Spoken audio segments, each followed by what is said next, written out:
અને સુદામડામાં સભા થઈ એટલે 10,000 કરોડનું પેકેજ આમ આદમી પાર્ટીના લડવૈયા યોદ્ધાઓના કારણે મળ્યું. પ્રવીણ રામ હોય, રમેશ મેરો, તમામ લોકો. અને એનાથી પણ આગળ જતા આમ આદમી પાર્ટીએ તમામ જિલ્લાઓ મતલબ ઝોનમાં 7 થી 9 ઝોન અમે લગભગ કિસાન મહાપંચાયતો કરી, જેમાં પણ ખેડૂતો ખૂબ ઉપસ્થિત રહ્યા, ખેડૂતો ખૂબ સમર્થન કર્યું. અને આ નેતાઓ અને ખેડૂતોના સમર્થનમાં અમે સાઇન કેમ્પેન ચલાવ્યું અને 13,000 ગામોમાં નાની મોટી મિટિંગો કરી,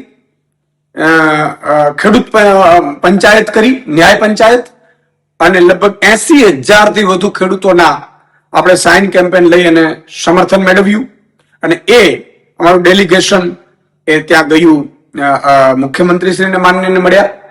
પણ એટલું ચોક્કસ કહેશું કે ખેડૂતોને આમ આદમી પાર્ટીને એના લીડરો ઉપર ખૂબ ઉમ્મીદ છે. અમે ખૂબ સંઘર્ષમાંથી ઉભા થયેલા છીએ.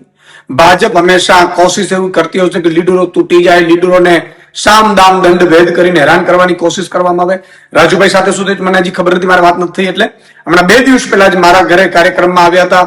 મેં લગભગ તમામ ખેડૂતો અને ખેડૂત નેતાઓનું અહીંયા 10-12 હજાર લોકોની વચ્ચે સન્માન પણ કર્યું હતું. યોદ્ધાઓનું, ખેડૂતો પણ ઉપસ્થિત રહ્યા હતા.